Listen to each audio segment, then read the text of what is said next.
हरा भरा और सुखी जंगल अब एक अजीब सी बेचैनी से भर गया था। पक्षियों को अभी अंदाजा नहीं था कि उनके घरों की शांति पर कौन सी आफत आने वाली है। अचानक जमीन हिलती है। दूर से एक लंबी पंक्ति में हजारों चींटियां आ रही थीं। उनके आगे आगे चल रहे थे रानी चींटी और राजा चिटा। अब ये जंगल हमारा होगा। जितने भी पक्षी हैं, सबको उनके घरों से निकाल दो।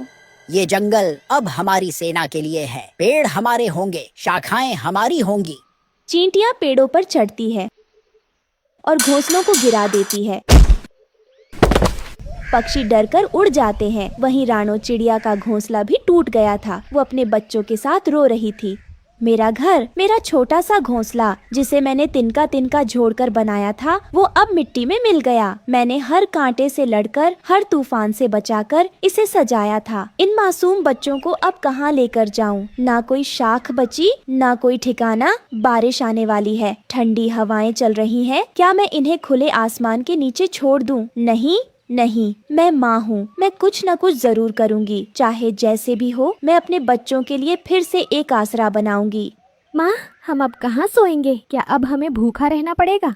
नहीं मेरे लाल, नहीं। तुम्हारी माँ हार मानने वालों में से नहीं है। ये शाखाएं भले टूट गई हों, लेकिन मेरा हौसला अब भी जिंदा है। हमने कितने मौसम देखे हैं, गर्मी, सर्दी, आंधी, पर आज जो हुआ वो सबसे बुरा था। वहीं दूसरे पेड़ के पास एक मैना भी अपने टूटे घोंसले के पास बैठी रो रही थी। मेरे अंडे टूट गए। चींटियों ने कुछ नहीं छोड़ा, ना डाल ना पत्ता। मेरे बच्चे अब इस दुनिया में कभी नहीं आएंगे। एक बुजुर्ग कबूतर अपनी घायल पत्नी को संभालते हुए बोलता है। हमने तो हमेशा दूसरों को दाना खिलाया, कभी किसी का बुरा नहीं किया। फिर हमारे साथ ही ऐसा क्यों हुआ? तभी वहाँ गरुड़ आता है और गुस्से में बोलता है। काफी हो गया। अब हम कोई कमजोर नहीं हैं। हम आकाश के राजा हैं। आज मैं इन चींटियों को दिखा दूंगा कि ये जंगल किसका है। भीड़ चौंकती है, कुछ पक्षी डरते हैं। गरुड़ उड़ता है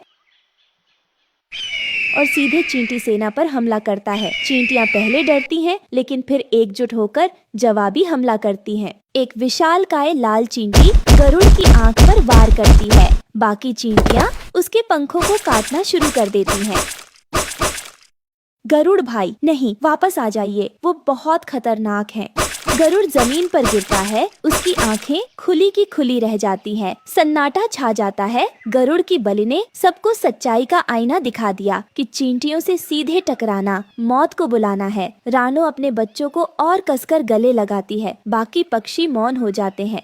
अब समय है कि हम समझदारी से सोचें, नहीं तो एक एक कर हम सब मिटा दिए जाएंगे। फिर सभी पक्षी एक सभा बुलाते हैं और सरपंच चील भी आते हैं और सभी की समस्या को सुनते हैं। मेरा भी घोंसला गिरा दिया गया। अब मैं और मेरी पत्नी कहाँ जाएं?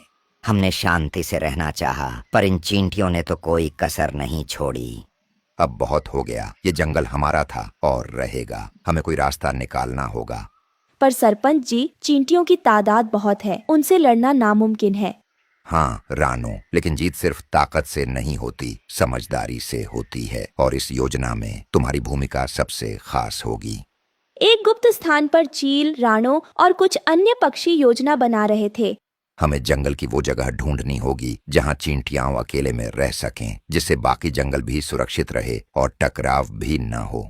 हम उस ओर जा सकते हैं जहाँ झाड़ी और कांटे ज्यादा हैं। वहाँ पक्षी वैसे भी घर नहीं बनाते। लेकिन उन्हें वहाँ कैसे भेजा जाएगा?